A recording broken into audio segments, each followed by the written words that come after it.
sampaikan mengenai bulan Ramadan ini ya. Yang pertama adalah kewajiban puasanya. Dan yang kedua, kesunahan-kesunahannya di bulan Ramadan. Jadi kewajiban puasa, hal yang membatalkan puasa, ya. Kemudian yang ketiga, kesunahan-kesunahan selama bulan Ramadan, selama bulan puasa. Jadi yang pertama nih, kewajiban berpuasa di bulan Ramadan. Teman-teman sekalian, kita semua tahu bahwasanya puasa Ramadan itu adalah merupakan puasa yang diwajibkan oleh Allah Subhanahu wa taala. Dulunya Nabi itu puasanya enggak berturut-turut seperti itu. Kabarnya dulu puasa itu diwajibkan sebulan 3 hari.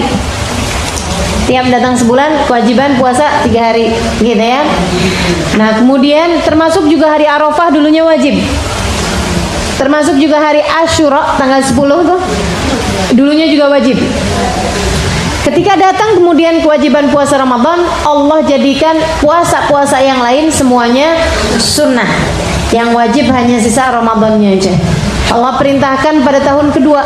Dan teman-teman saya sekalian, ketika datang perintah puasa Ramadan pada kali pertama, ini biar teman-teman bisa punya bayangan ya betapa beratnya puasa pada masa tersebut. Itu sedikit sekalian saya muliakan.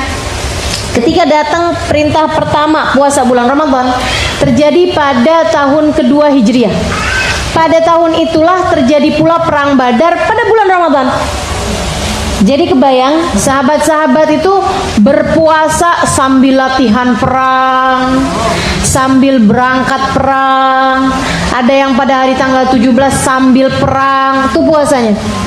Pertama kali diwajibkan puasa Ramadan, mereka melaksanakan puasa tersebut dengan atau bersama dengan kesibukan berperang. Ya Allah, saya pernah puasa lagi barengan umroh. Itu aja rasanya luar biasa ya. Teman-teman sekalian, tentu tidak sama puasa dalam keadaan kita nganggur dengan puasa dalam keadaan kita harus bekerja. Lebih berat puasa dalam keadaan bekerja. Dan itu yang awal kali terjadi puasa Ramadan tuh pada masa-masa peperangan Badar. Kemudian yang kedua, awal kali diwajibkannya puasa Ramadan itu bulan Ramadannya jatuhnya lagi musim panas.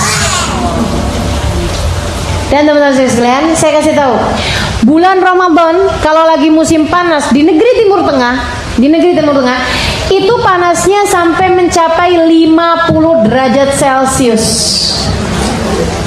Bayang ya, 50 derajat Celcius.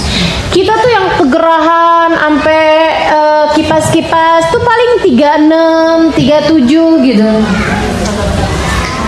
Jarang banget di Indonesia nih sampai 40 derajat Celcius itu jarang banget. Nah, di Timur Tengah itu kalau lagi panas-panasnya teman-teman sekalian, itu sampai dengan 50 derajat Celcius. Dan masa tersebut belum ada AC, belum ada kipas angin, bahkan ya belum bisa berendam. Bisa sih berendamnya di sungai, gitu ya. Airnya juga panas kalau lagi musim panas, serba repot kan. Dan yang susahnya lagi adalah bahwa kalau lagi musim panas itu mataharinya tenggelam terlambat, siangnya jadi lebih panjang, terbitnya cepat, tenggelamnya lama. Jadi kebayangkan, mana siangnya panjang, mana musim panas pula. La ilaha illallah. Pada saat itulah Ramadan pertama kali datang. Makanya sampai disebutnya dengan kata-kata Ramadan. Nabi menamakannya dengan nama bulan Ramadan dari kata-kata rombo. Rombo itu adalah padang pasir, pasir panas di gurun pasir itu namanya rombo.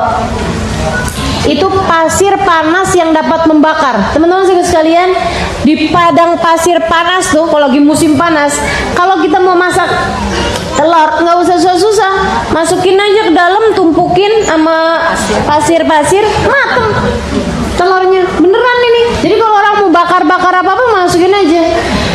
Pada saat tersebut yang kayak gitulah kemudian datang puasa Ramadan yang pertama kalinya. Untuk bisa kita ngelihat Ramadan di negeri kita nih nggak seberapa. Alhamdulillah lagi panas-panasnya biasa-biasa aja, dingin-dinginnya biasa-biasa aja, kan begitu ya.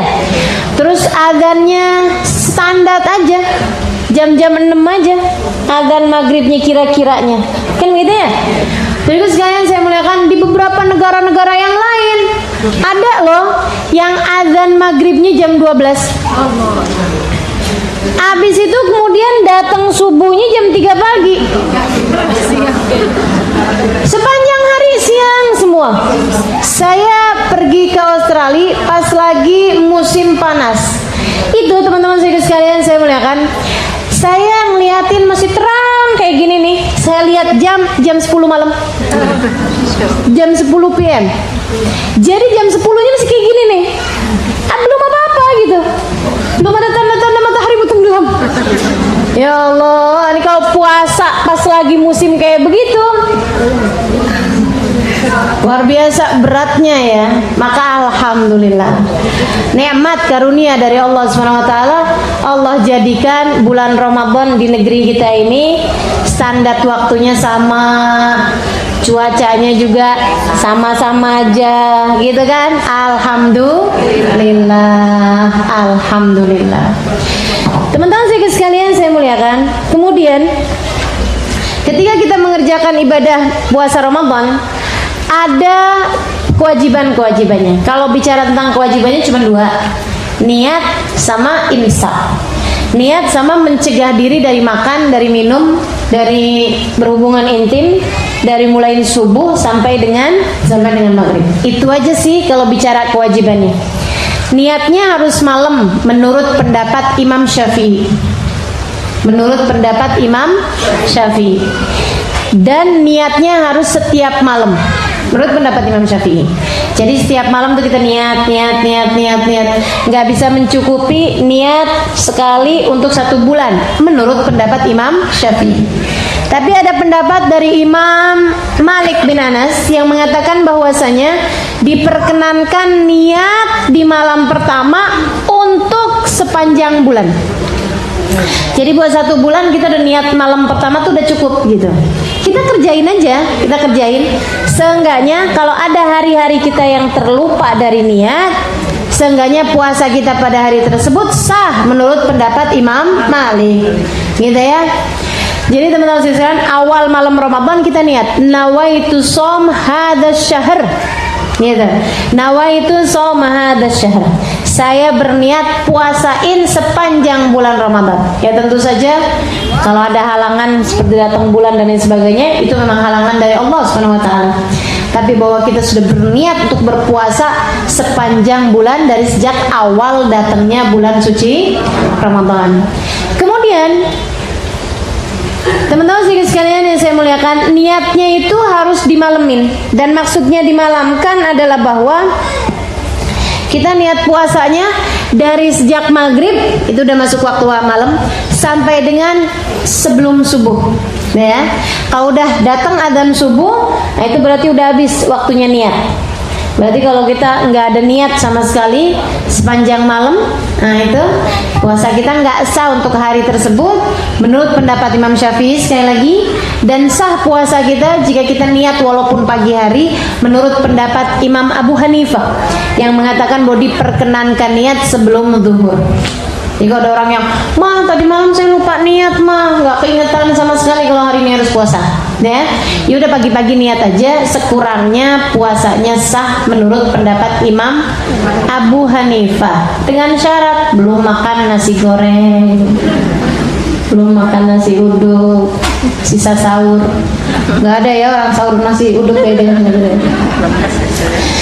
Baik, teman-teman sekalian saya muliakan, itu untuk urusan niatnya. Kemudian yang kedua, imsak, menahan diri, nggak makan, nggak minum, nggak berhubungan intim bagi suami istri dari sejak subuh sampai ke maghrib, nggak mau makan, nggak mau minum, nggak mau mengerjakan hal-hal tersebut.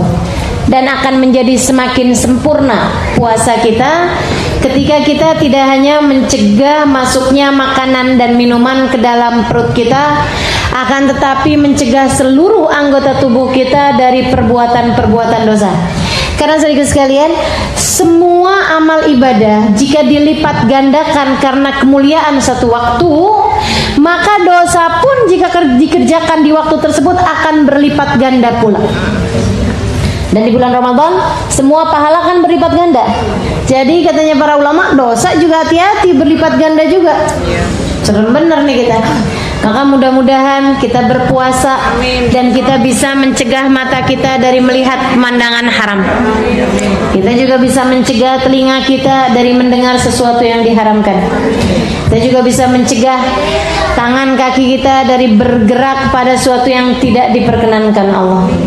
Kita juga bisa mencegah terutamanya yang paling banyak bikin pahala puasa kita batal, yaitu untuk urusan lisan kita, mulut kita. Hati-hati. Makanya teman-teman sekalian, saya sih setuju nih sama apa yang dikerjakan orang Indonesia, ya, bahwa kalau datang bulan Ramadan penutupan pengajian tutup. Kok malah amalan ibadah berlipat ganda, pengajian malah tutup? Ya, karena dengan cara seperti itu kita jadi nggak banyak ketemu orang. Sebab kalau kita ketemu orang, suka kadang-kadang nggak bisa jagain lisan. Benar apa enggak? Nah itu, jangan sampai puasa kita batal hanya karena ucapan-ucapan yang keluar dari lisan-lisan kita. Selain daripada itu, orang-orang yang memang kita harus berbicara bersama dengan mereka di dalam rumah, waktunya untuk kita benar-benar menjaga lisan-lisan kita. Jangan sampai ada kebohongan terucap dari lisan kita, batal pahala puasa kita. Jangan ada ghibah, ngomongin orang lain di rumah-rumah kita, bersama dengan suami kita, bersama dengan anak-anak kita, bersama dengan saudara-saudari kita di dalam rumah kita, yang akhirnya bisa bikin batal habis pahala puasa kita. Bahkan dengan orang tua kita sekalipun. Ingat-ingat ceritanya Nabi besar Muhammad, ketika Nabi suatu saat memerintahkan orang Madinah buat berpuasa, dan Nabi Muhammad bilang, jangan ada yang buka kecuali dengan izinku. Di saat waktunya maghrib, sahabat-sahabat pada ngantri izin buka puasa kepada Nabi Muhammad SAW. Nabi berdiri di pintu rumah beliau, orang-orang bergiliran, gitu ya, bergiliran ngantri gitu, izin buka puasa sama Nabi Muhammad SAW. Rasul naftur, bolehkah kami berbuka? Silahkan. Rasul, saya dan keluarga boleh buka? Silahkan. Rasulullah, kau izinkan kami berbuka? Iya. Ya Rasulullah, semua dikasih izin kecuali 2 orang perempuan. Ada 1 orang perempuan, dia izin, ya Rasulullah naftur, Nabi diam aja. Ya Rasulullah, bolehkah saya buka? Nabi diam aja. Rasulullah, bolehkah saya dan keluarga berbuka? Nabi diam aja, dia pun malu minggir. Laki-laki lain ada, perempuan lain semuanya juga dikasih izin. Hanya ada 2 orang perempuan, bersama dengan banyaknya jumlah perempuan yang juga mau izin, hanya ada 2 orang aja yang tidak diizinkan oleh Nabi Muhammad untuk berbuka. Nabi masuk kembali ke dalam rumah. 2 orang perempuan tersebut, orang-orang laki mulai mau pergi sholat maghrib. Nah itu dia satu-satunya orang yang belum buka nih, tapi mau ngomongnya malu gitu. Sampai Nabi selesai sholat maghrib, Nabi masuk lagi ke dalam rumah. Dia malu mau ngomong sama Nabi. Ada orang alhamdulillah mau masuk ke rumah Nabi, jadi dia bilang, tolong dong bilangin sama Nabi, kita mau buka puasa nih, tapi Nabi diem aja gitu waktu kita tanyain. Tolong tanyain lagi sama Nabi. Laki-laki tersebut masuk dalam rumah, kemudian bilang, ya Rasulullah, inna imra'atani tahtal bab tasta'dinani laka an taftura. Wahai Rasul, ada 2 orang perempuan di depan pintu sana meminta izin padamu untuk berbuka. Adakah kau izinkan mereka berdua berbuka? Nabi kemudian menjawab, hatil wi'a. Kata Nabi, tolong datangkan ember, tolong datengin baskom. Heran dia, tapi perintah Nabi kan, murhuma anta tagaya fi hadzal wi'a. Kata Nabi, suruh 2 orang perempuan tersebut muntah di tempat ini. Minta izinnya buat makan, masukin makanan ke dalam mulut. Ini malahan disuruhnya ngeluarin makanan dari dalam perut. Dia kemudian kerjain perintah Nabi. Nih, kata Nabi, disuruh muntah. Ya gimana gitu muntah? Kita kan seharian puasa, nggak ada makanan apa-apa dalam perut kami. Dia bilang, saya juga heran, tapi yang saya tahu, ma yantiqu anil hawa in huwa illa wahyun. Tidaklah Nabi mengucapkan satu patah kata kecuali merupakan wahyu dari Allah Subhanahu wa taala. Ayo muntah. Yang satu menunduk, kemudian keluarlah, dimuntahkan dirinya, kemudian keluarlah dari dalam perutnya, seolah-olah dia habis makan bangkai yang sangat busuk sekali. Nanah, darah, potongan-potongan daging yang sangat busuk. Saudara sekalian, sampai hampir setengah tempat. Kemudian yang satu lagi muntah juga, sama juga keluar yang seperti itu. Keheranan dua orang perempuan tersebut, laki-laki itu juga heran. Dia kemudian bawa masuk tuh tempat itu ya, dengan tangan kirinya, tangan kanannya tutupin hidung dari busuknya apa yang ada dalam tempat itu. Dia bilang, ya Rasulullah, ini perempuan ini nih, saya suruh muntah keluar kayak beginian nih Rasul. Gimana ceritanya? Nabi berkata, innahuma samata ma halallahu lahuma wa aftarata bima yahrumullah alaihima. Kata Nabi, dua orang perempuan tersebut berpuasa nggak mau sesuatu yang halal bagi mereka. Kita kalau puasa nggak mau makan nasi uduk, halal apa haram? Halal sebenarnya. Kita kalau lagi puasa nggak mau minum kopi, halal sebenarnya. Teman-teman sekalian, katanya Nabi, dua orang perempuan ini puasa nggak mau makan yang halal bagi mereka. Wa aftarata bima yahrumullah alaihima, namun mereka batalin puasanya justru dengan memakan sesuatu yang haram bagi mereka, makan bangkai. Kenapa bisa begitu wahai Rasulullah? Jalasat ihdahuma indal ukhra faghtabata. Yang satu ketemu sama yang lain, kemudian jadilah mereka membicarakan aib orang lain. Ama tasma' qaulallahu ta'ala, tidakkah kamu dengar firman Allah Ta'ala berfirman dalam Al-Quran, fala yaghtab ba'dukum ba'dha ayuhibbu ahadukum an ya'kula lahma akhihi maitan fakarihtumu.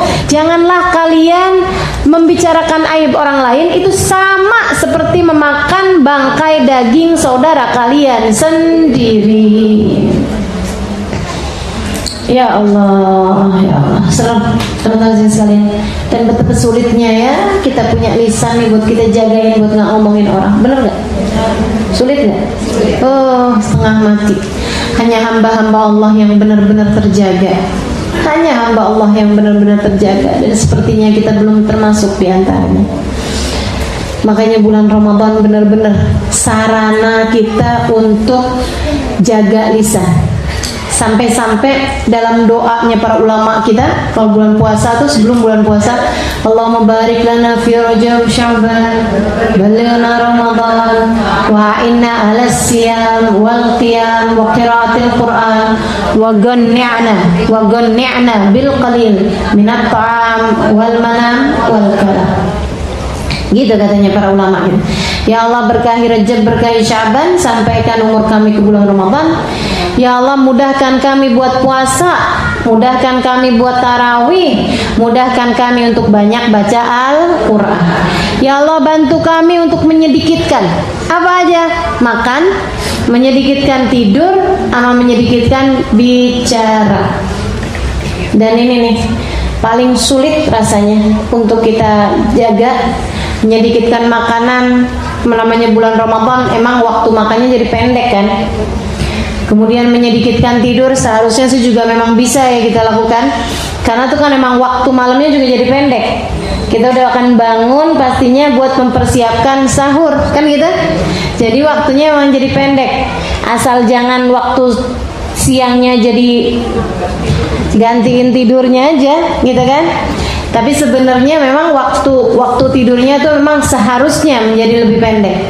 Tinggal yang ketiga nih, sedikit bicara. Ini kalau nggak kita sendiri yang kontrol, nggak ada sarananya. Maksudnya yang sedikitin makan, udah dikasih sarananya sama Allah dengan puasa.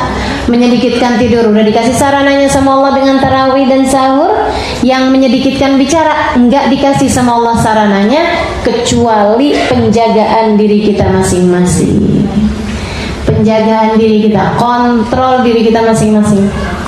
Saya ingat sampai pernah Habib Umar bin Hafid bikin puasa bicara.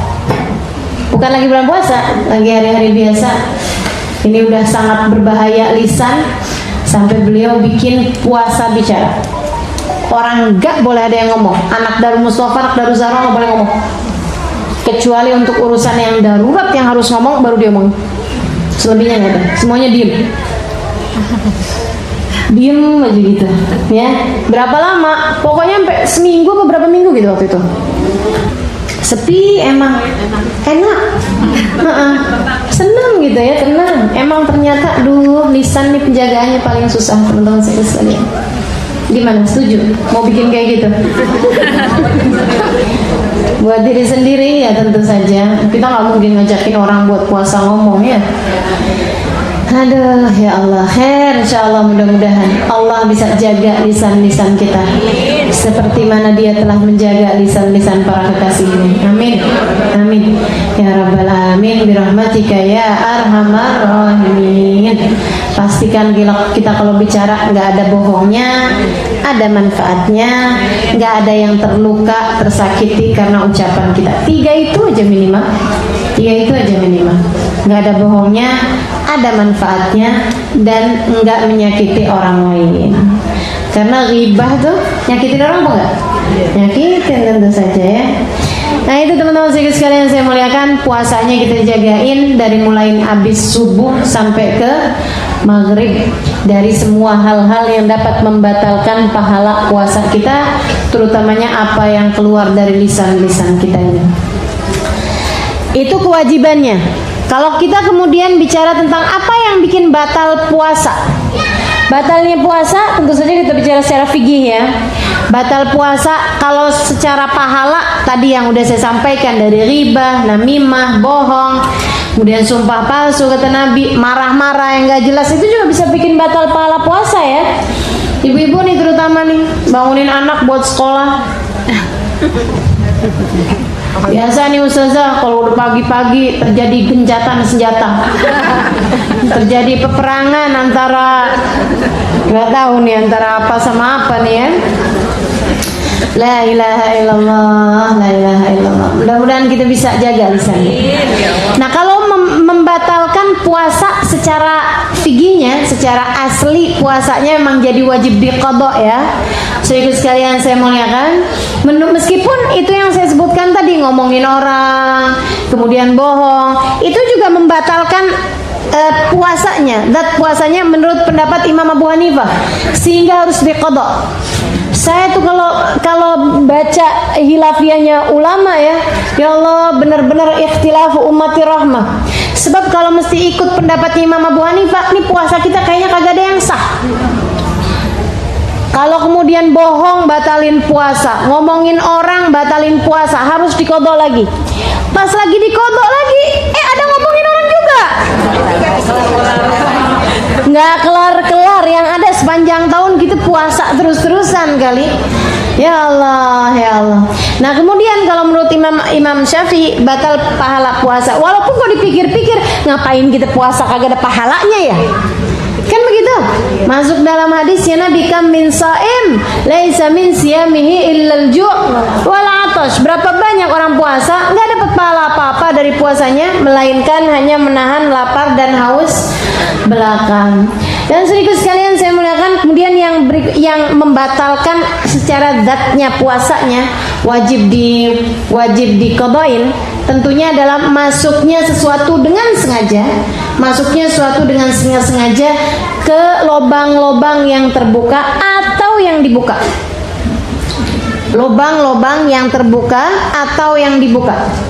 Lobang-lobang yang terbuka, perhatikan saya, lobang-lobang yang terbuka adalah lobang mulut, lobang hidung, lobang telinga, kemudian lobang depan belakang dari badan kita, ya, farji, kubur dan dubur. Itu teman-teman sekalian. Selebihnya yang lain bukan merupakan lobang terbuka. Sama ada tambahan lagi, mohon maaf, lubang tempat keluarnya air susu bagi ibu yang menyusui. Ya, itu namanya ihlil. Bagi ibu yang menyusui saja. Kalau ibu lagi nggak menyusui, nggak ada ihlilnya. Artinya bahwa kalau kemudian ada orang-orang yang lagi bulan puasa memasukkan sesuatu ke dalam salah satu dari lubang-lubang tersebut, maka batallah puasanya. Menurut pendapat Imam Asy-Syafi'i. Kalau ada orang lagi puasa kemudian pakai obat tetes hidung, puasanya batal. Ada orang lagi puasa pakai obat tetes telinga, puasanya batal. Ada orang yang lagi puasa kemudian makan, itu sudah jelas ya, batal. Kalau kemudian ada orang lagi puasa masukin obat dari bawah ya, baik itu dari dubur ataupun kubur, itu juga batal. Atau ada ibu menyusui memasukkan obat gitu kan, kayak ibu lagi mau menyapih anaknya kan, suka taruhin ya, suka taruhin obat atau apa ke daerah ihlilnya tersebut. Nah itu juga bisa bikin batal puasanya, sebab itu lubangnya adalah lubang yang terbuka. Saudaraku sekalian yang saya muliakan, maksud saya kalau lagi dalam keadaan puasa ya, kalau lagi dalam keadaan puasa, kalau dia emang nggak puasa sekalian, emang juga nggak masalah buat dia, karena orang lagi menyusui kan memang boleh juga untuk nggak puasa kalau memang dia tidak kuat atau bayinya yang nggak kuat. Baik teman-teman sekalian, bagaimana dengan orang lagi puasa netesin obat tetes mata? Puasanya nggak batal. Kenapa? Karena bukan lubang yang terbuka. Termasuk juga orang yang lagi puasa pakai minyak kayu putih. Kan itu kan pakai minyak kayu putihnya di luar, tapi kan angetnya sampai ke dalam, hangatnya sampai ke hati. Ya, nah itu teman-teman sekalian nggak batal puasanya, karena dianggap lubangnya bukan lubang-lubang yang terbuka secara kasat mata. Ustazah itu lubangnya juga terbuka ya, tapi tidak secara kasat mata. Itu aja tadi yang saya sebutkan merupakan lubang-lubang yang terbuka secara kasat mata. Saudara sekalian saya muliakan, atau lubang yang dibuka. Ya, tadi saya bilang kan, memasukkan sesuatu lewat lubang-lubang yang terbuka atau lewat lubang yang dibuka. Jadi sebenarnya tertutup tapi dibuka. Maksudnya apaan? Orang yang infus. Orang yang infus atau orang yang masukin obat lewat suntik yang mencari nadi. Nah, suntik ini ada dua jenis ya. Ada yang nyari nadi, ada yang lewat dengan jalan meresapnya obat. Kalau yang suntik yang pakai nyari nadi, itu berarti lubangnya lubang yang dibuka. Akan tetapi kalau yang suntiknya begitu aja, yang biasanya di lengan atau mohon maaf di paha, kan begitu ya. Nah kalau yang kayak begitu tuh suntiknya nggak pakai nyari nadi. Yang kayak begitu berarti secara meresapnya obat aja, gitu kan? Itu kebanyakan ulama mengatakan nggak batal, nggak batal. Jelaskah? Jelas ya? Ya itu tadi. Masukin obatnya mau insulin kah itu? Insulin obatnya biasanya lewat perut atau lewat paha ya. Nah itu kan nggak pakai nyari nadi, jadi nggak jadi masalah, nggak batal. Yang batal itu infus. Pasti batalnya tuh infus. Apalagi memang infus itu kan mengenyangkan ya. Iya, karena memasukkannya biasanya vitamin-vitamin sehingga memang berasa kenyang, berasa segar gitu. Sehingga itu memang membatalkan infusan atau obat-obat yang dimasukkan lewat nadi. Bahkan andai dikeluarkan lagi sekalipun, masuknya sesuatunya ke dalam lubangnya itu loh yang bikin batal. Bagi orang yang mau ngambil darah pada hari bulan puasa, mau ngambil darah pada saat bulan puasa, itu kalau masuknya lewat nadi batal puasanya menurut pendapat para imam-imam kita ya. Tapi kalau misalnya ngambil darahnya di ujung jari, nah itu kan tidak ada urat di situ ya, maksudnya nggak ada aliran darah. Dia hanya kayak orang mau ambil darah buat ngecek gula tuh, ngecek darah tinggi, ngecek kolesterol, itu nggak batal gitu. Tapi kalau ngambil darahnya itu yang pergi ke laboratorium untuk pemeriksaan juga, tapi kalau perginya ke laboratorium yang pakai diambil serius ya, ngambil dari ya, kalau yang itu kan kurang serius tuh, sedikit doang darahnya yang diambil. Kalau ini kan kayak serius bener kan, ngambilnya dari nadi gitu, itu yang batal. Jadi bikin kita tahu mana-mana yang perlu kita lakukan di waktu malam, atau kalau memang nggak jadi masalah kita bisa tetap mengerjakannya pada waktu siang, gitu ya. Jadi kayak orang mau suntik insulin siang nggak apa-apa, kan gitu. Tapi kalau mau infus dan dia memang lagi puasa, pilihlah di waktu malam. Jelas ya? Baik, teman-teman sekalian yang saya muliakan, untuk selebihnya yang lain-lain tidak ada yang merupakan lubang-lubang yang terbuka. Hal membatalkan puasa yang lain adalah bersengaja muntah. Maksudnya bersengaja di situ adalah memuntah-muntahkan diri, melakukan sesuatu hal yang kemudian menjadikan makanan naik kembali dan keluar. Contohnya sikat gigi. Itu kan rasa nyodok-nyodoknya itu kan kadang-kadang bikin mual ya. Melakukan gerakan-gerakan yang seperti itu akhirnya bikin mual dan kemudian muntah, itu batal puasanya. Walaupun nggak ada sesuatu yang tertelan kembali. Atau misalnya lagi bulan puasa, lagi tengah-tengahan hari, siang-siangan dia nguap nggak pakai ditutup. Dari kejauhan ada lalat yang merasa seperti ada sebuah tarikan kuat, ya, ada angin yang sangat kuat narik dia nih, sampai kemudian kesini kita langsung batuk kan, nyangkut di sini ternyata. Kalau dibatukin langsung keluar sih nggak apa-apa, udah nyangkut, dia sudah masuk ke dalam. Akhirnya pas lagi kita korek-korek gitu kan, kita begituin, kita batuk-batukin, keluar makanan di dalam. Nah, itu membatalkan puasa kita. Kalau udah batal berarti boleh minum dong? Nggak boleh. Nggak boleh.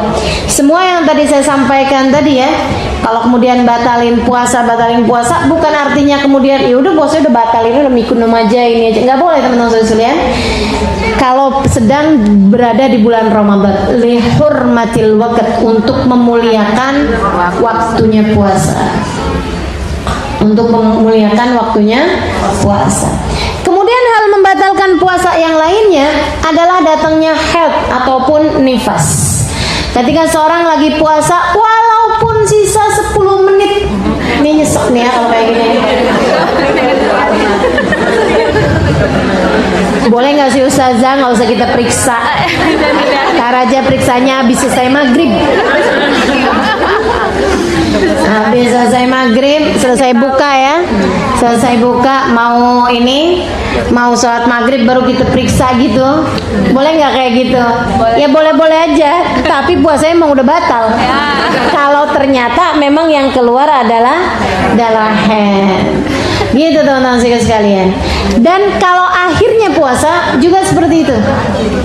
Kalau akhirnya puasa kayak gini nih ya, awalnya puasa kan walaupun datang dalam 10 menit sebelum maghrib udah bikin batal puasa. Demikian pula dengan akhirnya puasa juga kayak gitu. Jadi kayak gini, kalau kita malam hari ini, besok mungkin suci mungkin enggak, kan suka kayak gitu kan. Ini hari ini udah nggak keluar, besok nggak tahu suci nggak tahu enggak gitu. Kalau memang keluar lagi ya berarti belum suci, kalau emang nggak keluar lagi berarti udah suci gitu. Nah ini teman-teman sekalian, apa yang harus dilakukan? Niat aja dulu dari malam. Niat aja dulu. Nawaitu soma ghadin, gitu kan? Anadai fardhu syahr Ramadan hadis sana bidzillah taala. Kemudian sahur aja. Nah kemudian subuh itu, kalaupun dia belum mandi, gitu ya, itu udah sah puasanya, walaupun nggak sah sholatnya. Jadi jika kemudian ada orang nih malam-malam kayaknya udah suci sih, tapi nggak tahu, masih mau lihat besok, nggak bangun sahur, nggak bangun subuh, tapi dia udah niat. Nah itu semua kodin udah nih, dia nggak bangun sahur, nggak bangun subuh juga, bangun-bangun kan emang beliau belum mandi suci kan, bangun-bangun lihat udah jam 7. Apa yang dia lakukan? Dia kemudian periksa, kayaknya beneran suci nih. Dia mandi, gitu ya. Dia mandi, kemudian dia qadha salat subuhnya, karena udah habis waktunya. Saudaraku sekalian, dia melanjutkan puasanya dengan syarat tentu saja belum makan apa-apa. Dia lanjutkan puasanya sampai dengan maghrib. Nah ini puasanya sudah terhitung. Puasanya sudah terhitung. Kalau kemudian begitu bangun jam 7, lapar banget, dia periksa-periksa, enak nih ada makanan sisa-sisa sahur. Kemudian dia makan, begitu kamar mandi, kok kayaknya saya udah suci ya, udah deh saya suci aja. Saudaraku sekalian, dia dosa. Dia dosa. Seharusnya dia nggak boleh makan sampai dia periksa apakah dia sudah suci atau enggak. Kalau emang dilihat, oh ternyata masih ada yang keluar, ya udah silakan keluar, kemudian ngabisin martabak, kolak, bisa semalam. Tapi kalau kemudian dia ternyata udah suci, ya udah Ustazah dikirain udah suci nih, dia udah puasa gitu kan. Pas giliran waktunya asar keluar lagi. Ya udah, silakan makan deh sekarang. Ini emang ininya kita ya, ujian kita nih sebagai perempuan. Memang masalah kita sebagai perempuan. Tapi ala kulli hal, kalau memang sudah waktunya memang jelang-jelang suci, ya sebaiknya memang berhati-hati. Sebaiknya berhati-hati. Bahkan kalau misalnya nih ya, kita masih mens di waktu pagi, suci-sucinya kemudian ba'da asar atau jam 3 sore. Nah itu begitu habis selesai suci, kita sunnah untuk imsak. Jangan makan, jangan minum sampai maghrib. Nah ya, menghormati puasa. Nggak sah ya Ustaz ya? Nggak salah. Orang dari pagi sampai siang dia udah kenyang. Nggak sah tentu saja. Apalagi kan kalau dia belum makan apa-apa, nggak sah juga. Emang paginya kan dia masih mens, gitu kan? Belum suci. Gitu. Jadi sesudah dia suci tersebut, itu dia sunnah untuk imsak. Sunnah untuk menahan diri dari makan dan minum. Begitu ya teman-teman sekalian, saya melihat itu ya hal-hal yang membatalkan puasa. Hal membatalkan puasa yang lain meskipun jarang tapi memang harus saya sampaikan juga, yaitu berhubungan badan ataupun bermesraan sampai dengan keluarnya sperma, ya, sampai dengan keluarnya mani, baik bagi laki-laki maupun bagi perempuan.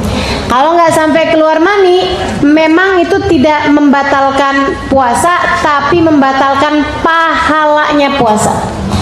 Kalau bicara tentang membatalkan pahalanya puasa, teman-teman sekalian saya muliakan, asal sesuatu dilakukan dengan syahwat, bahkan andai nggak ada yang keluar sekalipun tetap batal. Batal pahala puasanya. Ini yang dulu pernah ditanyakan oleh Imam Asy-Syafi'i alaihi ridwanullah. Beliau sedang di majelis, ketika kemudian ada seorang tanya, "Wahai Imam, saya lagi puasa Ramadan, boleh nggak cium istri saya?" Kata Imam Syafi'i, boleh. Oh baik Imam.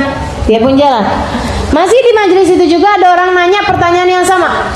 "Imam, saya kalau lagi bulan puasa, saya cium istri saya, batal nggak puasa saya?" Batal. Tinggal murid-muridnya aja yang bengong. Ini gimana sih ini? Gitu ya. Pertanyaannya sama, kok jawabannya bisa beda-beda.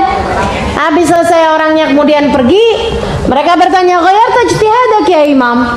Apakah engkau berubah pikiran wahai Imam?" Kata Imam Syafi'i, "Enggak, kenapa? Itu kami dengar ada dua pertanyaan sama, walakin al-jawab yakhtalif, akan tapi jawabannya berbeda-beda."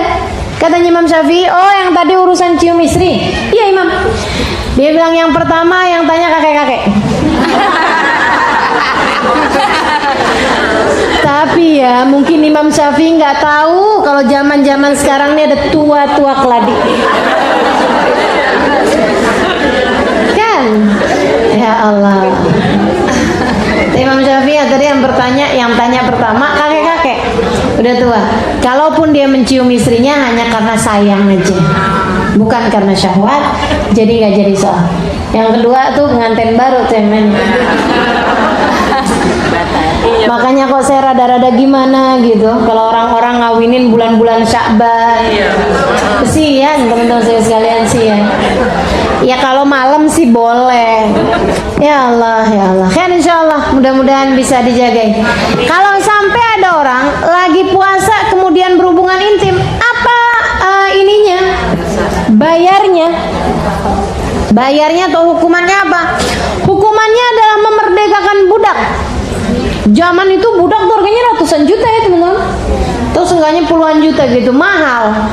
Kalau kemudian nggak bisa, maka dia berpuasa. Kayak sekarang nggak ada budak nih kan, berpuasa. Berapa lama? 2 bulan berturut-turut.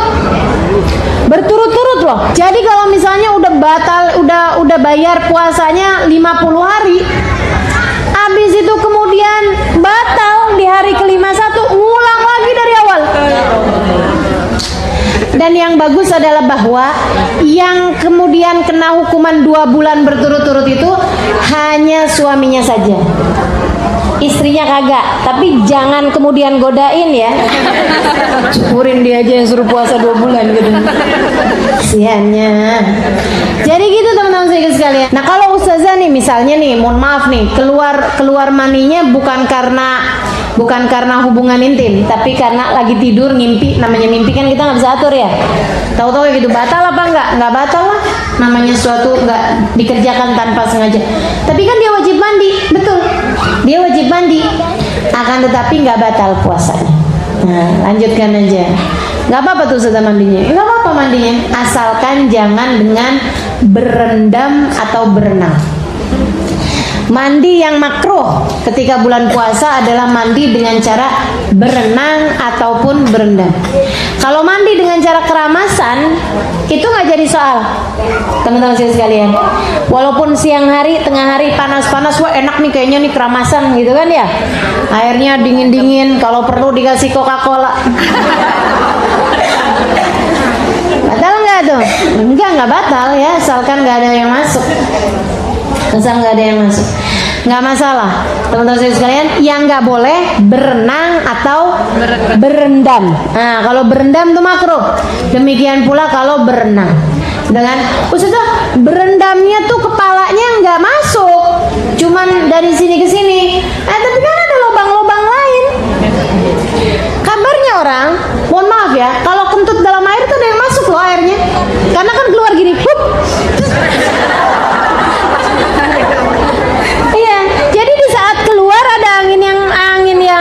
Keluar energinya itu ketika ditarik masukin air gitu.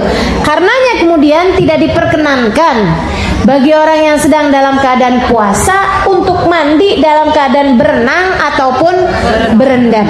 Kalau mandi secara normal biasa kita gerujukan atau lewat pakai shower, nah itu nggak jadi masalah teman-teman sekalian.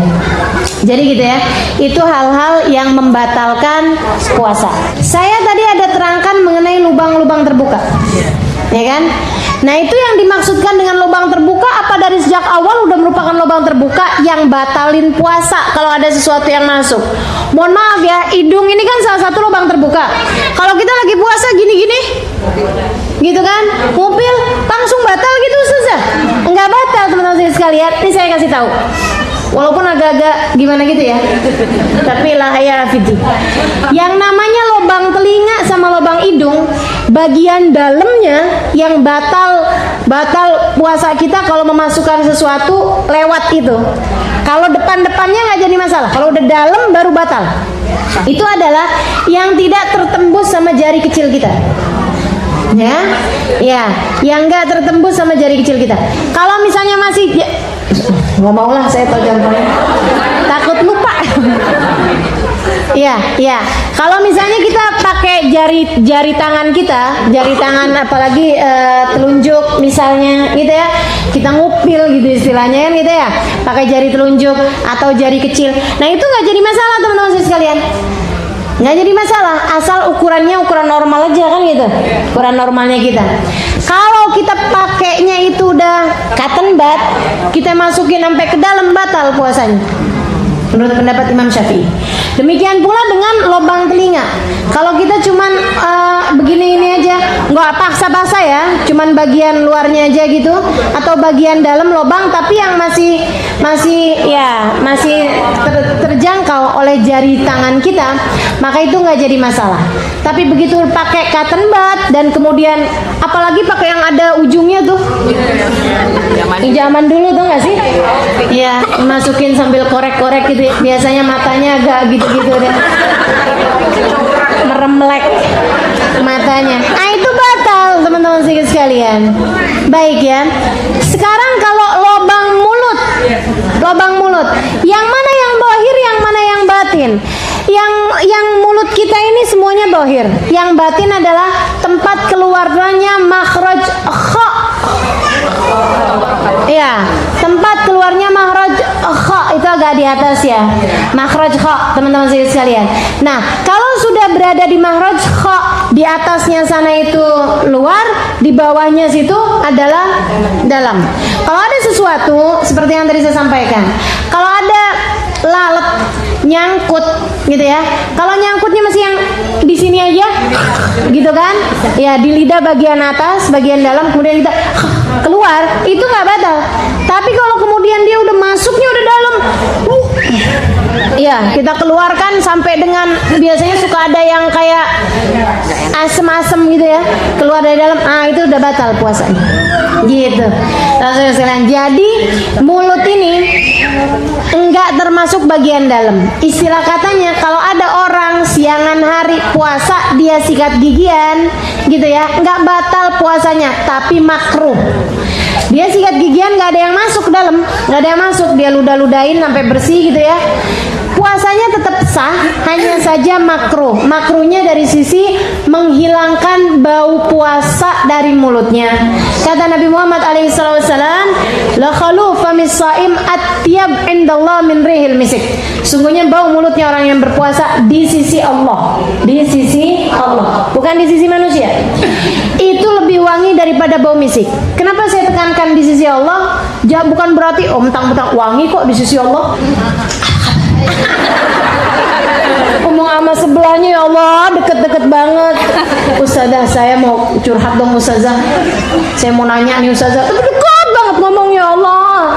Ini ya teman-teman sekalian, di sisi Allah, di sisi Allah. Di sisi manusia lain lagi urusannya. Dan itu juga teman-teman sekalian, yang di sisi Allah itu yang ditimbulkan karena puasa, bukan karena makan pete di waktu sahur. Kalau aroma-aroma yang seperti itu harus kita hilangkan, kan begitu ya? Sebelum subuh, itu waktu imsak kita gosok gigi. Kemudian saat sholat subuh juga masih sunnah pakai siwak. Saat sholat duha juga masih sunnah pakai siwak. Saat sholat duhur, itu udah makruh untuk menggunakan siwak, apalagi sikatan gigi, gitu ya. Nah kalau sikatan gigi dari sejak awal, dari mulai habis subuh juga ada makruh. Apa bedanya? Kenapa kalau siwakan makruhnya habis duhur, kalau sikatan gigi dari awal udah makruh? Karena ketika kita sikatan gigi kita pakai barang lain, yaitu odol yang ada rasanya tentu saja ya, dan itu menjadikan kita hukumnya sejak makruh sudah dari sejak awalnya. Demikian pula dengan kalau ada orang lagi bulan puasa nyobain makanan, masakan ya, untuk cari tahu asinnya udah pas apa belum. Ini kalau menurut saya orang-orang yang suka nyobain makanan ini kurang profesional. Jarang-jarang masak, kurang profesional, gitu ya. Kalau saya sih nggak pakai nyobain masakan, emang kagak masak. Teman-teman sekalian, taruhin di lidah.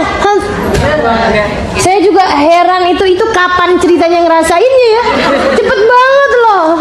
Ya Allah, nyobainnya gitu cepet bener. Nah itu kalau kayak begitu batal apa enggak? Enggak batal, hanya saja makruh. Nah kalau kita tahu itu makruh, lebih baik nggak usah lah ya, nanti aja gitu teman-teman sekalian. Tar aja kalau mau disuguhin, sebelum disuguhin kita cobain dulu, gitu kan? Maksudnya bis adzan ya, bis adzan. Baik teman-teman sekalian, udah jelas ini ya hal-hal yang membatalkan puasa. Kita udah bahas juga hal yang membatalkan pahalanya puasa, kewajiban puasa juga, yaitu rukunnya puasa. Ada dua hal tadi ini juga sudah kita bahas. Sekarang hanya tinggal kesunahan-kesunahan yang kita lakukan pada saat bulan suci Ramadan. Kesunahan pertama, jangan lupa baca surat Al-Fatih di malam pertama Ramadan. Jangan lupa untuk baca surat Al-Fatih di malam pertama Ramadan. Kenapa Ustazah? Yaitu yang dilakukan Nabi Muhammad tiap datang malam pertama bulan Ramadan, beliau membuka Ramadannya dengan surat Al-Fatih. Kapan bacanya? Boleh dalam sholat, bagus. Sholat ba'diyah maghrib, gitu ya, atau sholat qabliyah isya misalnya gitu, kita baca surat Al-Fatih lebih bagus. Tapi kalau misalnya nggak dalam sholat, di luar sholat pun nggak jadi soal, asal bil Quran kita baca. Setelah kalau lagi haid nggak boleh, karena surat Al-Fatih tentu saja bukan merupakan dikiran yang biasa kamu baca di saat sedang dalam keadaan suci. ya, karenanya tidak diperkenankan bagi yang sedang haid untuk ikut serta membaca surat Al-Fath. Kemudian teman-teman sekalian saya muliakan, kesunahan lain, kesunahan paling besar di bulan Ramadan ini ya, masuk nomor 2 nih ya. Kesunahan terbesar di bulan Ramadan adalah sholat tarawih. Sholat tarawih. Dan sholat tarawih ini adalah 20 rakaat. 20 rakaat tambah witir. Witirnya berapa? Terserah. Boleh 1, boleh juga 3, seenggaknya lah ya. Seenggaknya 3 gitu. Kalau mau tambahin lebih bagus lagi 5, 7, 9, paling banyaknya adalah 11. Saudaraku sekalian yang saya muliakan, tarawih ini adalah sunnah yang pernah dilakukan oleh Nabi Muhammad SAW. Jadi itu yang belajar, yang ngomong bahwa tarawih itu nggak ada sunnahnya, Nabi nggak pernah ngerjain sunnah, itu merupakan kesunahannya Sayyidina Umar bin Khattab dan lain sebagainya. Saya rasa ada yang miss, ada yang hilang, gitu ya. Ada hilang dari hadis yang dia pelajari dari Nabi Muhammad SAW. Dan teman-teman sekalian saya muliakan, meskipun memang hadisnya adalah hadis yang dhaif, tapi dianya dikuatkan dengan amaliyahnya sahabat. Yang kita tahu para sahabat itu tidak akan melakukan apapun kalau memang tidak melihat Nabi Muhammad melakukannya. Sahabat itu teman-teman sekalian, satu hari mau makan semangka. Semangka nih, gimana mau nyoba yang aneh-aneh ya? Makan semangka. Mereka udah mau makan, kemudian sahabat bilang, ini buah nih enak nih katanya, yuk kita makan. Sahabat bilang, wah saya nggak pernah lihat Nabi Muhammad makannya. Yang lain bilang, iya saya juga nggak pernah lihat. Yaudah deh, nggak berani saya makannya, nggak berani saya makannya. Semuanya nggak ada yang berani makan. Padahal mereka tahu bahwa buah tersebut tidak berbahaya. Dia udah lihat orang-orang juga memang pada makan buah tersebut, tapi hanya karena tidak pernah melihat Nabi Muhammad memakannya.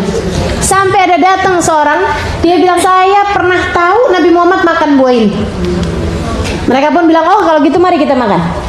Begitu mereka mau makan, nanya, Nabi dulu waktu makannya gimana caranya? Makan potong-potong kemudian dimakan, apa makan dari buahnya, atau disendokin, gitu ya? Waduh, nggak pasti saya caranya. Dia bilang, ya udah deh kalau gitu saya milih nggak makan karena takut cara makannya tidak sesuai dengan cara makannya Nabi Muhammad. Menurutmu sahabat dengan mental yang seperti itu, mana yang lebih besar menurut mereka? Mengerjakan sholat tidak sesuai dengan caranya Nabi, atau makan semangka nggak sesuai dengan cara Nabi? Sholat tentu saja. Mereka nggak akan melakukannya kecuali dengan tata caranya Nabi besar Muhammad alaihissalam. Hadisnya bercerita di tahun-tahun terakhir, hampir terakhir dari masa hidupnya Nabi Muhammad alaihissalam. Nabi di salah satu malam pertama Ramadan, Nabi mengerjakan sholat tarawih 20 rakaat berjamaah bersama para sahabat. Jadi habis kelar sholat isya, Nabi Muhammad ngajak mereka buat sholat tarawih. 2 rakaat salam, 2 rakaat salam, 2 rakaat salam. Makanya disebutnya dengan nama tarawih, likatrat rawahi, karena banyak istirahatnya. Kenapa banyak istirahatnya? Karena sholatnya berdirinya lama. Jadi habis baca Fatihah tuh Nabi baca surat-surat yang cukup panjang. Jadi satu sholatnya aja itu ngambil waktu lebih dari 1/4 jam. Satu sholatnya. Kita kadang-kadang terawihnya udah mau habis 1/4 jam. Nabi selonjoran, Nabi inian, Nabi setiap 2 rakaat, gitu ya. Makanya sebutnya tarawih karena banyak istirahatnya, banyak rohahnya. Jadi sekalian sampai dapat 20 rakaat. Nabi kemudian selesai doa masuk rumah. Besoknya lagi Nabi juga melakukan hal yang sama. Sholat lagi 20 rakaat. Besoknya lagi juga Nabi melakukan hal yang sama. Hari keempat sahabat nungguin dong. Habis kelar sholat isya, Nabi habis saya baca-baca doanya, Nabi masuk rumah, ditungguin sama sahabat. Mungkin Nabi ada keperluan dulu dalam rumah. Nabinya nggak keluar-keluar. Sampai setengah jam, 1 jam Nabi nggak keluar. Sahabat itu santun-santun teman-teman sekalian. Saya bisa bayangin nih, kalau sahabat nggak santun-santun, pasti udah bolak-balik tuh orang. Rasul, jadi sholat nggak nih Rasul? Kayak biasa ya teman-teman kan kayak gitu. Saja. Kamar mandi masih lama nggak Ustazah? Saya udah kebelet loh.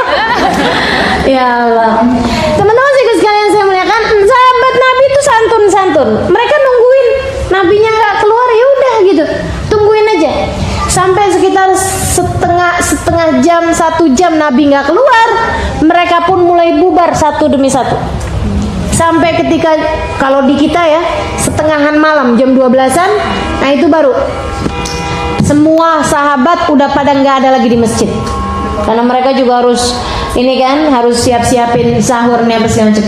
Mereka pulang masing-masing. Saat waktunya sholat subuh, Nabi seolah melihat tanda tanya di muka semua sahabat. Ini ada tanda tanya semuanya di mukanya. Gitu ya. Kayaknya kok mereka penuh pertanyaan, kenapa Rasul gitu ditungguin gitu. Nabi habis selesai sholat subuh, Nabi bilang, "Inni araftu madza fa'altumul barihah." Kata Nabi, aku tahu apa yang kalian lakukan tadi malam. Maksudnya menunggu saya untuk keluar. Wa ma mana'ani an akhruj illa khasyitu an yufrad alaina. Tidak ada sesuatu hal yang menghalangkan aku untuk keluar menuju kalian kecuali rasa khawatir sholat ini nanti akan diwajibkan bagi kita. Saya khawatir Allah kalau ngelihat, oh rapi bener nih, rajin ternyata umatnya Nabi Muhammad, dah khusus bulan Ramadan tarawih wajib. Itu Nabi khawatir. Kenapa khawatir? Yang dikhawatirkan Nabi bukan dirinya. Beliau udah paham, beliau sholat malamnya sampai bengkak telapak kakinya. Yang Nabi khawatirkan bukan pula para sahabat, mereka semuanya adalah orang-orang yang masya Allah ibadahnya. Yang dikhawatirkan umat Islam era milenium, zaman now ini, zaman now. Saudaraku sekalian, kalau sholatnya tetap sunnah, yang ngerjain berpahala, kan begitu ya? Nggak ngerjain, nggak dosa. Tapi kalau sholatnya wajib, yang ngerjain berpahala, yang nggak ngerjain dosa. Nabi nggak mau kalau bikin dosa buat umatnya. Jadi kata Nabi, dah kita nahan diri, nggak usah pakai sholat berjamaah. Meskipun saya tahu kalian semuanya kepengen untuk bisa sholat bersama-sama. Teman-teman sekalian, sahabat senang sholat barengan sama Nabi. Nggak model kayak kita nyari tarawih yang paling cepet. Paling enak tarawih sana noh. Ya Allah, ayatnya pendek yang paling dicari. Bismillahirrahmanirrahim. Yasin. Allahu Akbar. Ada masjid kayak gitu, dikirain mau baca surat Yasin nih. Ternyata kagak, cuman 1 ayat doang yang baca. Baik, saudaraku sekalian yang saya muliakan, nih ya, Nabi Muhammad alaihissalam sholat tarawih. Habis itu sisa Ramadan tersebut Nabi tidak lagi sholat tarawih berjamaah dengan para sahabat karena khawatir diwajibkan itu ya, ya. Sampai tahun berikutnya sampai Nabi Muhammad wafat tidak pernah lagi dikerjakan sholat tarawih dengan berjamaah. Sampai Nabi Muhammad wafat, di zaman hidupnya Sayyidina Abu Bakar tetap seperti itu. Di zaman hidupnya Sayyidina Umar bin Khattab, Sayyidina Umar bilang, dulu itu kan Nabi Muhammad pernah ngerjain tarawih, kemudian Nabi nggak jadi tarawih karena khawatir diwajibkan. Nah sekarang kan udah nggak mungkin lagi diwajibkan. Turun wahyunya sama siapa? Kan nggak bisa ya. Jadi kemudian Sayyidina Umar rapat sama pembesar-pembesar sahabat, ulama-ulama sahabat. Di antaranya Sayyidina Ibnu Mas'ud, di antaranya Sayyidina Ibnu Abbas, hibrul ummah, cintanya umat ini. Di antaranya ada Sayyidina Ali bin Abi Thalib, pintu dari kota ilmunya Nabi besar Muhammad SAW. Tanyain, gimana menurut kalian? Oh iya, enak, senang, alhamdulillah. Mereka pun kemudian memulai melaksanakan sholat tarawih dengan berjamaah. Saudaraku sekalian, dan sunnah tersebut masih tetap lestari, masih tetap terjaga, alhamdulillah sampai di waktu sekarang ini. Bersama dengan banyaknya orang-orang yang mengatakan itu perkara bid'ah, nyatanya tidak ada sesiapapun yang dapat merubah kesunahannya sholat 20 rakaat tersebut, bahkan di Masjid Nabawi ataupun di Masjidil Haram. Padahal mereka banyak yang mengerjakan yang seperti itu kan, menganggap bahwa sholat tarawih ini adalah perkara yang bid'ah. Begitu teman-teman sekalian saya muliakan. Alhamdulillah masih tetap terjaga sampai detik ini. Dan saudaraku sekalian saya muliakan, Sayyidina Ali bin Abi Thalib bahkan ketika melihat di bulan Ramadan masjid-masjid begitu marak, masjid-masjid begitu terang, Sayyidina Ali mengatakan, nawwarallaha darihaka ya Umar kama nawwarta masajidana. Semoga Allah menerangkan kuburmu wahai Umar sebagaimana engkau telah menerangkan masjid-masjid kami di bulan Ramadan. Jika itu adalah perkara bid'ah, akankah Sayyidina Ali menyetujuinya? Jika itu adalah perkara bid'ah, akankah ribuan sahabat semuanya diam terhadap apa yang dilakukan Umar bin Khattab?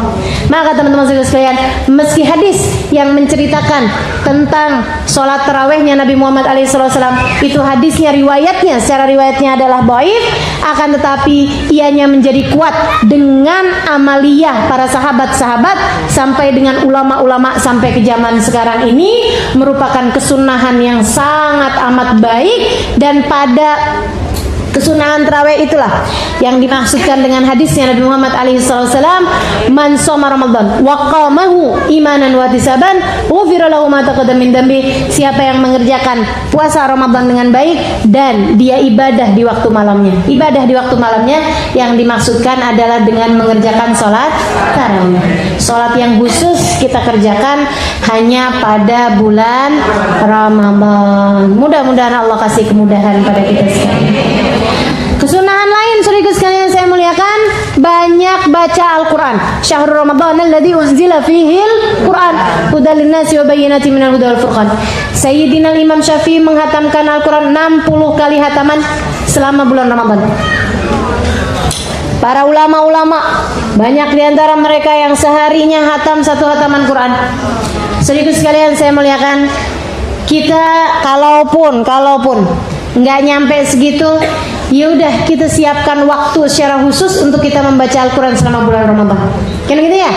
Siang hari berapa jam gitu? Sejam 2 jam, ya kan? Malam hari sejam 2 jam kita sengaja khususkan untuk membaca Al-Quran. Dengan cara itu insya Allah pasti kan akan ada hataman-hataman Quran yang bisa kita persembahkan sebagai ikut-ikutan ibadah. Saya tuh ngelihat diri saya bukan ibadah yang kita kerjakan, ikut-ikutan ibadah. Anak bawang nggak? Ya, kayak anak umur 3 tahun ikutan sekolah SD sama kakaknya, kan? Kita ibadah kita nih belum jadi ibadah yang diinginkan Allah, tapi boleh-bolehlah kita berlatih ibadah kecil kita. Semoga bersama dengan ibadahnya para ahli ibadah yang besar-besar, ibadah kita diterima di sisi Allah SWT insyaallah. Amin ya rabbal alamin. Yang tahun kemarin hatam 3 kali, tahun ini mudah-mudahan 4 kali. Yang tahun kemarin 4 kali, mudah-mudahan tahun ini 5 kali.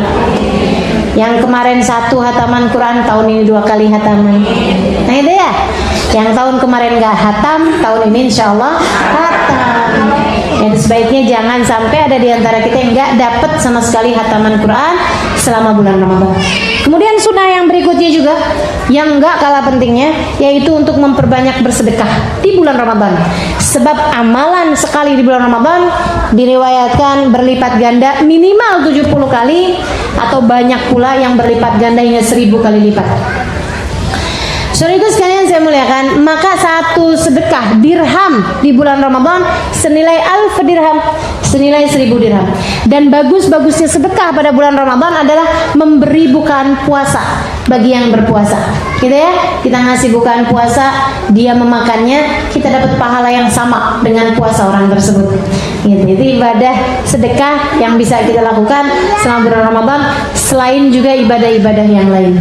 Teman-teman sekalian saya muliakan, dan yang berikutnya adalah kita mengerjakan kesunahan pada bulan Ramadan, memperbanyak zikir yang diajarkan oleh Nabi Muhammad SAW selama bulan Ramadan, yaitu mengumpulkan antara syahadat, istighfar, minta surga, mohon perlindungan dari api neraka. Jadi kita baca asyhadu alla ilaha illallah, syahadat, astaghfirullah, istighfar, nas'alukal jannata, minta surga, wa na'udzu bika minan nar, mohon perlindungan dari api neraka.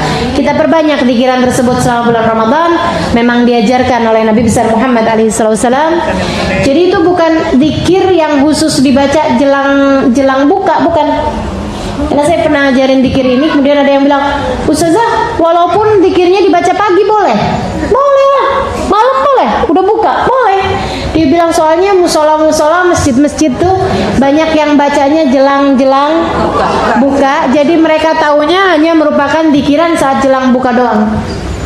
Saya bilang itu karena masjid-masjidnya orang-orangnya udah pada kumpul nungguin waktunya berbuka. Jadi mereka memang udah sambilan kumpul, daripada diam, daripada ngobrol yang gak jelas, lebih baik membaca zikir.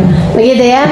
Teman-teman sekalian saya muliakan, selain daripada itu ada juga zikiran Allahumma innaka afuun tuhibbul afwa fa'fu anna. Ya Allah, sungguhnya Engkau adalah Zat yang Maha Pengampun, Kau suka orang-orang yang saling memberi maaf, maka ampuni dan maafkanlah kesalahan kami ya Allah. Nah itu. Sedikit sekalian saya muliakan, kesunahan lain adalah untuk mengawalkan buka, mengakhirkan sahur. Waktu buka udah masuk dari mulai azan maghrib. Nah, ketika maghrib azan tuh udah masuk waktu buka. Jangan ditunda-tunda. Karena sallallahu alaihi wasallam yuqaddimul futur qabla an yusall maghrib. Nabi selalu mendahulukan berbuka dari sholat maghrib. Dari sholat maghrib. Jadi Nabi makan dulu, buka dulu, kemudian baru sholat maghrib. Nah itu. Kalau kemudian mau makan besarnya habis sholat maghrib, silakan aja. Tapi di saat azan maghrib terdengar, asal azan maghrib di kotamu. Ya, jangan ikutan adzan maghribnya waktu Surabaya, waktu Banjarmasin, waktu Bali gitu ya. Jangan. Tapi kalau misalnya waktunya memang waktu di negeri kita, nah itu segera batalkan puasamu. Nabi Muhammad mengatakan, mazala ummati bihair ma'ajalul futur wa akharus sahur. Umatku selalu berada dalam kebaikan selagi mereka mengawalkan buka dan mengakhirkan sahur. Buka paling bagus pakai kurma, teman-teman sekalian. Walaupun memang saya tahu hausnya lebih gede daripada laparnya, tapi kita yang namanya puasa kan ngikutin ajarannya Nabi Muhammad. Kita lakukan cara kita buka sesuai ajarannya Nabi Muhammad. Caranya Nabi Muhammad akan membuat puasa kita jauh lebih bisa menyehatkan hati kita, jauh lebih bisa menyehatkan badan kita. Sebab apa yang dilakukan Nabi selalu adalah yang terbaik. Ambil kurma, baca Bismillahirrahmanirrahim begitu kedengaran adzan. Ya, kalau si saat udah adzan, saat adzan maghrib kan itu ya. Kalau saat udah adzan kita ambil kurma, Bismillahirrahmanirrahim, makan kurmanya, kemudian minum airnya, habis itu baru baca doanya. Jangan kebalik-balik. Allahu Akbar, Allahu Akbar. Bismillahirrahmanirrahim. Allahumma lakasumtu bika amantu alistighfartu birahmatika ya arhamar rahimin. Baru dimakan. Artinya nggak pas.